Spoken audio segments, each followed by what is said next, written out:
E aí, pessoal, tudo bem? Vamos continuar a nossa leitura do livro O Pacto da Branquitude, da Cida Bento. E agora vamos para o capítulo 9, Projetos de Transformação. As identidades raciais não são apenas negra, latina, asiática, índia, norte-americana e assim por diante. São também brancas. Ignorar a etnicidade branca é redobrar sua hegemonia, tornando-a natural. David Rodger. Experiências como a que vivemos em Belo Horizonte corroboram o relato de profissionais que trabalham no campo da diversidade em organizações, que dizem que a equidade racial nas instituições é aquela que, até poucos anos atrás, mais suscitava resistências no Brasil. É possível observar essa dificuldade de tratar do tema das desigualdades raciais em um estudo realizado por Daniel Teixeira, que aponta que as 50 grandes empresas consideradas com melhor desempenho pela revista Diversity Inc. em 2014 revelaram possuir políticas para inserção e ascensão de negras e negros em suas matrizes. Porém, suas filiais brasileiras focalizavam quase exclusivamente programas relacionados a gêneros e pessoas com deficiência. Assim, a diversidade nessas multinacionais aparecia de maneira limitada, não considerando a dimensão estrutural da desigualdade racial, principalmente em intersecção com gênero. Na atualidade, experiências interessantes no campo de políticas de diversidade e equidade de raça e gênero já se realizam no Brasil, ainda que de maneira pontual, mas num processo crescente. Uma das concepções de base que orienta nosso trabalho é a de que políticas de diversidade em organizações públicas, privadas ou da sociedade civil não fazem sentido quando aparecem apenas como diferença. Diferença de visões de mundo, de ideias, de aparências, ou seja, uma ideia de diversidade desarticulada da desigualdade social.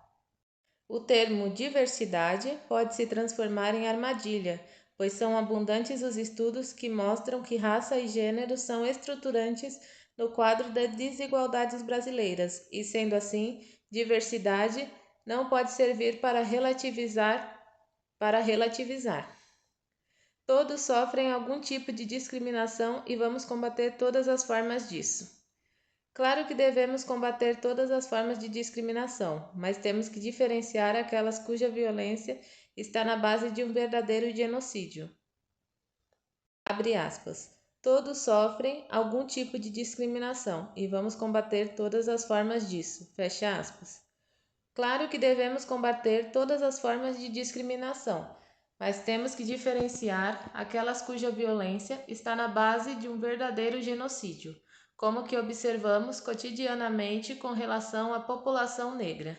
Ela se manifesta em diferentes esferas e em todas as etapas da vida, começando na educação infantil, como mostram diversos estudos sobre este tema. O impacto da discriminação racial na vida de crianças e adolescentes negros se evidencia na evasão escolar, sempre maior para esse grupo, e também no desempenho educacional prejudicado por diferentes fatores, dentre eles a qualidade das escolas frequentadas por esse grupo, a qualidade dos materiais e equipamentos disponíveis, o acesso à internet, enfim, uma situação de desigualdade que ficou escancarada na pandemia de Covid-19. Em razão deste contexto, em 2002, o CEERT implementou o projeto, Prêmio para a Igualdade Racial e de Gênero, buscando identificar, fortalecer e disseminar boas práticas pedagógicas e de gestão na educação básica de todo o país.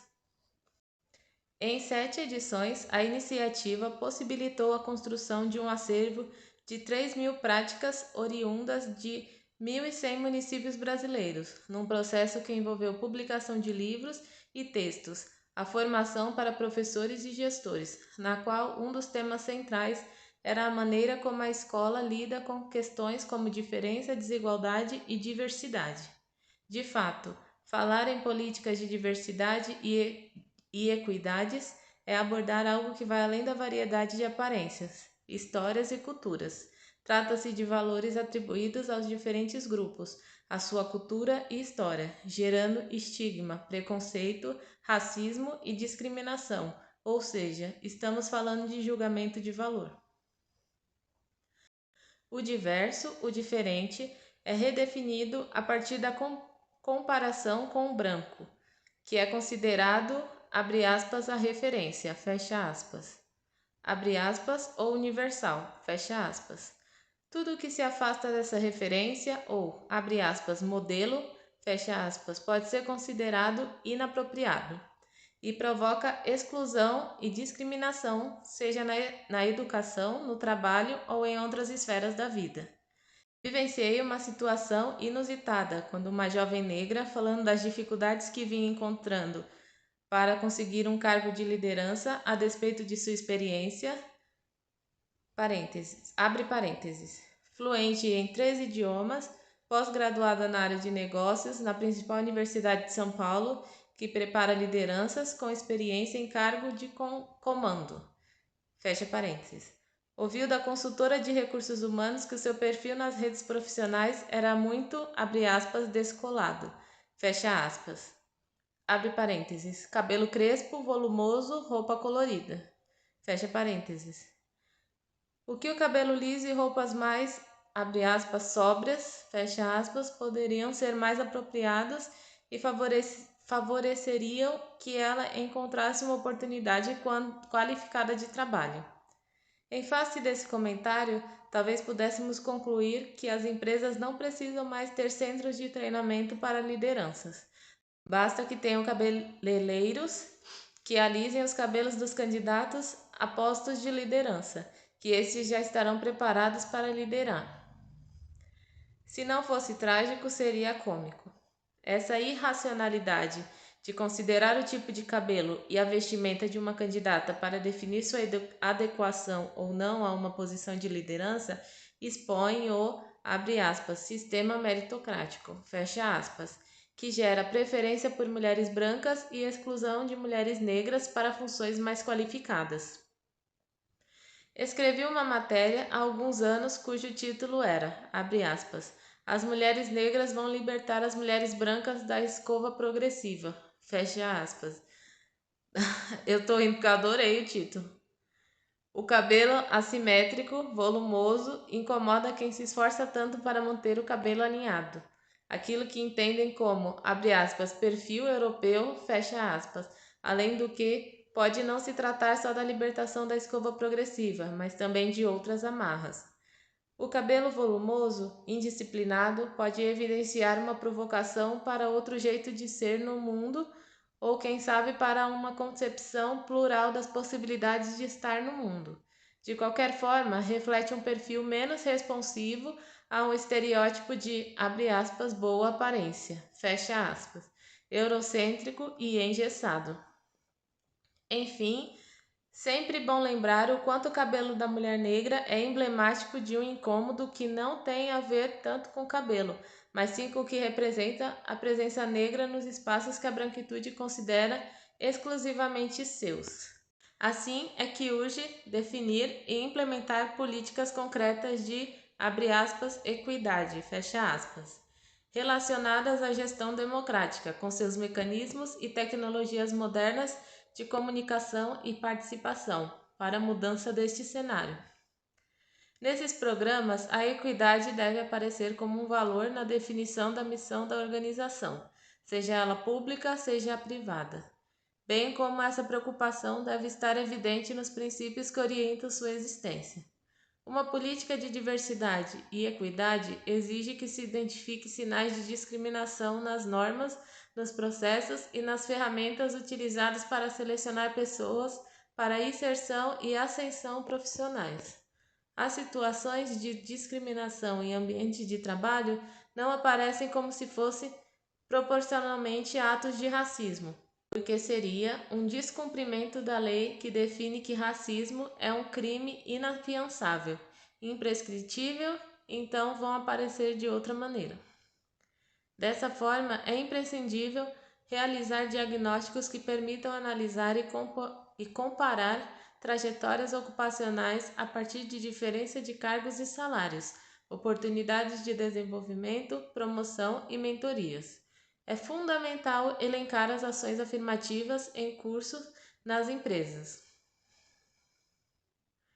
É necessário estabelecer indicadores, definir metas de sistemas de monitoramento e periódicos de informações demográficas do quadro de lideranças e de pessoal de toda a organização, relativas a gênero, cor, raça, orientação sexual, deficiência e etc. Essa política deve observar ainda como a diversidade se reflete no quadro de fornecedores das organizações, como se manifesta nos serviços e nos produtos que ela oferece e na relação com clientes e com a comunidade de entorno. A partir do diagnóstico, se podem realizar debates sobre os resultados obtidos, de forma a construir um plano de ação com metas, passos concretos a serem atingidos e monitorados periodicamente pelas diferentes áreas da organização. Esse processo exige que lideranças, gestores e todo o quadro de trabalhadores e trabalhadoras sejam envolvidos em programas de treinamento para receber e discutir informações sobre desigualdades na sociedade brasileira e na organização onde trabalham. E é preciso lembrar que resistências sempre surgirão, e algumas se apoiam na mesma lógica. Vamos ter que flexibilizar os critérios de seleção, ou ainda vamos ter que baixar a régua, dizem as lideranças diante de programas de ações afirmativas que visam acelerar a inserção ou ascensão de pessoas negras nas organizações. É como se a presença de pessoas negras fosse diminuir a qualidade da instituição. Esse tipo de reação nos reporta os argumentos principais de resistência utilizados no período de implantação de ações afirmativas no ensino superior. A redução da excelência das universidades ocorreria com o aumento da presença negra. Mas os argumentos foram todos derrubados por diversos estudos, tais como os de Jacques Wagner e Tatiana Melguizo, que utilizaram dados do Exame Nacional de Desempenho dos Estudantes, ENAD, de mais de 1 milhão de estudantes, isso é, 1/3 do total de alunos do ensino superior formados entre 2012 e 2014, e comprovaram que não há diferença prática entre o conhecimento de alunos cotistas e não cotistas ao final do curso, bem como não há diferença entre o conhecimento de alunos cotistas por razões raciais ou sociais e o de seus colegas que não são cotistas. Destacam ainda que também não há diferença de conhecimento ao final da graduação entre alunos que receberam um empréstimo pelo Fundo de Financiamento ao Estudante do Ensino Superior, FIES, e seus colegas de classe que não receberam. Por fim, demonstram que alunos que receberam bolsa do programa Universidade para Todos, ProUni, têm apresentado desempenho superior se comparado aos demais. Assim como a ampliação da presença negra não diminuiu o nível de excelência das universidades, os estudos relacionados ao mundo do trabalho revelam dados muito parecidos. Empresas com índices altos de diversidade de raça, ascendência africana, do Oriente Médio, asiática, indígena, latina, europeia, têm 35% mais probabilidade de obter resultados acima da média em seu ramo. Investigação recente da McKinsey & Company sobre diversidade corporativa na América Latina indicou que as empresas que adotam a diversidade têm mais chances de alcançar uma performance financeira superior se comparada às que não adotam. O estudo foi realizado com cerca de 4.000 funcionários e mais de 30 executivos sêniores, envolveu 700 grandes empresas de capital aberto, abrangendo todas as principais indústrias sediadas no Brasil, no Chile, no Peru, na Argentina, na Colômbia e no Panamá. O argumento de que as organizações vão perder a excelência por conta da ampliação da presença negra é um clichê que continua sendo repetido. Nesse sentido, urge a inserção de ações afirmativas concretas no ambiente de trabalho, para efetivamente mudar este imaginário. E é aí que outros desafios se colocam, pois especialistas que lideram a implementação de programas nas organizações para a diversidade muitas vezes são pessoas negras em posição de saber e poder, a quem cabe orientar a instituição sobre que ações necessita desenvolver para se tornar mais equânime e diversa. E então pode ocorrer um, abre aspas, curto-circuito, fecha aspas, pois a mudança na hierarquia de quem detém o saber e o poder muitas vezes provoca reações que podem estar relacionadas ao que a estudiosa Robin DiAngelo definiu como fragilidade branca. Essa fragilidade é apontada por ela como um estado inerente à branquitude, no qual o estresse racial se torna intolerável para as pessoas brancas. Quando incitadas ao debate racial, nessa perspectiva, as pessoas tendem a reagir defensivamente e a responder com raiva, medo e culpa. Algumas situações que causam reações de autodefesa nas pessoas brancas e que costumamos constatar em organizações que estão utilizando a ação afirmativa são: dificuldade de as pessoas brancas reconhecerem que o acesso a oportunidades e recursos é diferente para vários grupos raciais, ou seja, não querem questionar o mito da meritocracia. Deparar-se com pessoas negras em posição de liderança, isso desafia a autoridade branca. Participar de atividades em que pessoas negras falam de racismo de maneira direta, desnudando os códigos da branquitude. Serem racializadas, já que pessoas brancas se veem e são vistas como universais. Outros fatores reforçam e perpetuam essa fragilidade. Entre eles, a autossegregação de pessoas brancas em seus bairros, escolas, clubes, empresas e a arrogância racial que as impede de aprender e falar de raça e racismo de maneira mais frequente e aprofundada. Fulvia Rosenberg, intelectual que foi fundamental em minha trajetória pessoal e profissional, já citada aqui, lembrava que muitas pessoas negras, por causa das vivências e dos debates sobre racismo, se transformavam em especialistas sobre o tema, o que tornava frágeis os argumentos da população branca ao tentar contra-argumentar. É nesse sentido que, mesmo quando as mais altas lideranças organizacionais definem que a política de diversidade e equidade é para valer, as resistências emergirão. Qualificar e manter vivas as vozes pela equidade e diversidade em organizações públicas e privadas da sociedade civil pode colaborar para a construção da democracia em outras questões que envolvem a sociedade, dificultando a instauração de sistemas políticos, econômicos e sociais, em que o pensamento único seja a regra. Múltiplas instituições, como empresas, midiáticas, organizações do sistema financeiro, segmentos do judiciário, do executivo e do legislativo, são apoio fundamental para a instauração de regimes violentos e totalitários, como podemos ver em sucessivos golpes vivenciados no mundo e também no Brasil. E essas mesmas organizações podem ser vanguardas na transformação do cenário de desigualdades. Para o secretário-geral da ONU, Antônio Guterres, no 20º aniversário da Declaração e Plano de Ação de Durban em 2021, abre aspas, xenofobia, misoginia, conspirações odiosas, supremacia branca e ideologias neonazistas estão se espalhando e ecoando em espaços de ódio. Fecha aspas.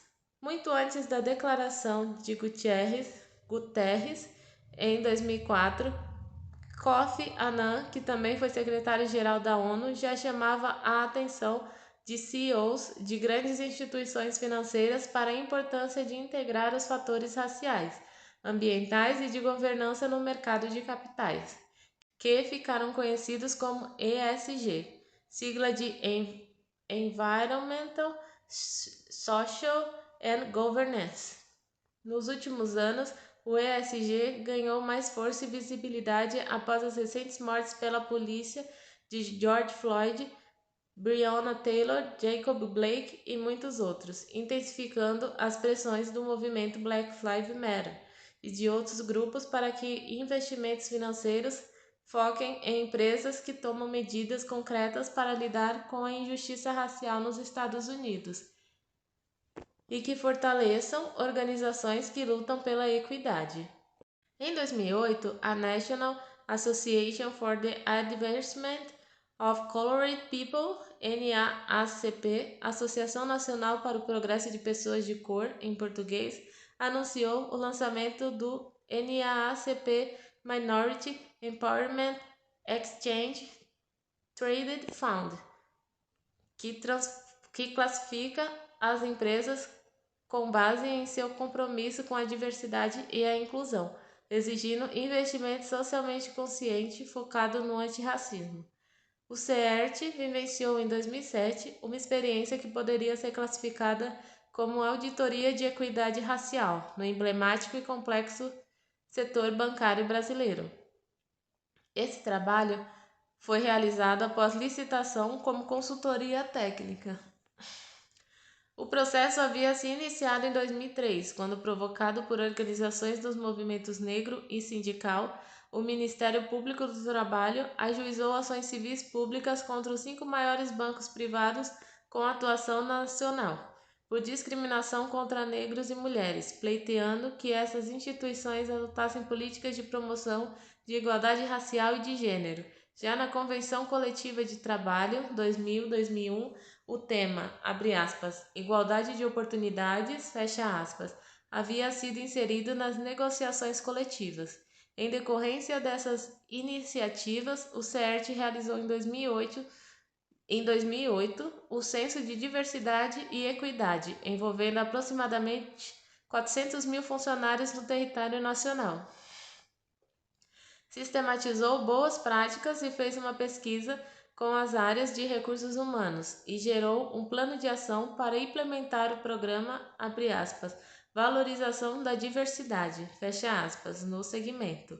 Esse trabalho foi uma construção compartilhada e acompanhada pela Confederação Nacional dos Trabalhadores do Ramo Financeiro, CONTRAF, Ministério Público do Trabalho, MPT, Comissão de Direitos Humanos e Minorias da Câmara dos Deputados, organizações da sociedade civil, entre outras instituições. 2 outros censos foram realizados posteriormente, atendendo a cláusulas da Convenção Coletiva do Trabalho, 2012 e 2013. Outras iniciativas com coletivos de organizações vêm sendo desenvolvidas pelo CERT, como no caso da Aliança Jurídica, que envolve mais de uma dezena dos maiores escritórios de advocacia do Brasil, ou ainda o trabalho em parceria com o Pacto Global das Nações Unidas, no programa Equidade é Prioridade, que visa ampliar a equidade e a diversidade nas instituições brasileiras, instituições mais equânimes e mais diversas, sejam elas públicas, privadas ou da sociedade civil. Tem mais condições de valorizar a multiplicidade de visões de mundo, de culturas e justamente por serem ambientes mais democráticos, podem identificar e recusar sistemas totalitários.